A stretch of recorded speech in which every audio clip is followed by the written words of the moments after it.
Welcome to episode 7 of my Black Ops 4 Dark Ops Challenge Guide series. In this episode, I'll be covering a Blackout Dark Ops challenge called Back in the Ground. The challenge simply says to kill 100 zombies.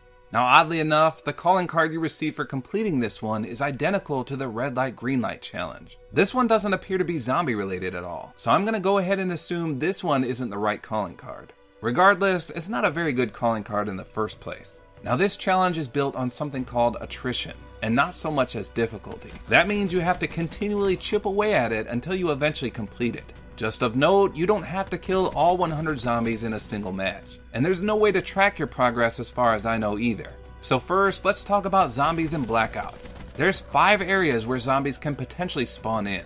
The diner from Black Ops 2, which you can find just left of Array, the lighthouse from Black Ops, which is found on the southwestmost part of the map, a boxing gym, which is located in a small unnamed riverside town, the asylum from World at War, which is on the far right side of the map, and lastly, the graveyard, which is just southeast from the asylum.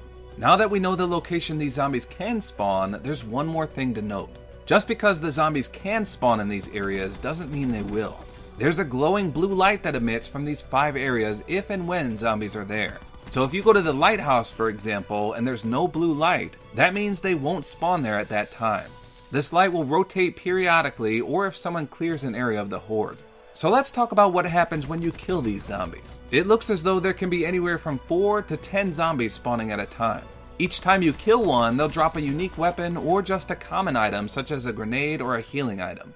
Now these unique weapons can include an LMG, a bolt action weapon, and even the ray gun, among others. All of the weapons that fall from a zombie corpse can't receive any attachments. Now once you clear an area of the zombies, a mystery box will appear. And these boxes are only there for an extremely short period of time, so find it and loot it as fast as possible. I've had these disappear before I could even open them before. Inside, the contents are similar to supply stashes. They can have armor, including level 3, healing items, and even rare weapons. This is the only way you can obtain some of the old school weapons, such as the MP40, and even the Galil from Black Ops, which is called the Grab in this game. Now there's no real best method to take these zombies out. They move pretty fast, but they don't deal a lot of damage at the start. As the game progresses though, their damage increases. As long as you have sufficient ammo, you should be able to dispose of them fairly easily. I prefer to use an LMG, but you may not have one at your disposal unless one of the zombies drops one.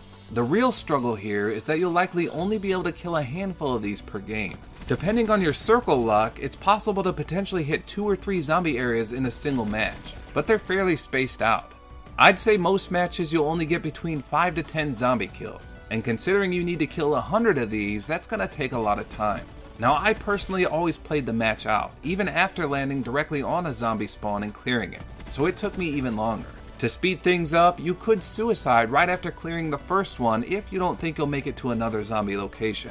These zombie spawns also make a great pit stop area if you can kill all of them and get the mystery box. The odds of getting level 3 armor out of one of these are pretty high, so if it's mid to late game and you're near a zombie spawn, I'd try to take them all out here. Of course, the drawback is everyone's gonna hear you spraying your weapon non-stop unless you have a silencer equipped. And that, as they say, is that. Once you know these 5 zombie spawn locations, you should be well on your way to completing this challenge. Land at any of the 5 locations, quickly scavenge a weapon, and kill as many as the game throws at you. If you're lucky, you can grab some great loot from the mystery box and hopefully make your way towards another spawn. Remember to look up towards the sky for that blue light, as that indicates the zombies are actually there. The best location to land is the graveyard or the asylum, since they're both near one another. You can often go from one to another and clear both of these pretty quickly. Regardless, it should take you quite a few matches to slay 100 of these zombies.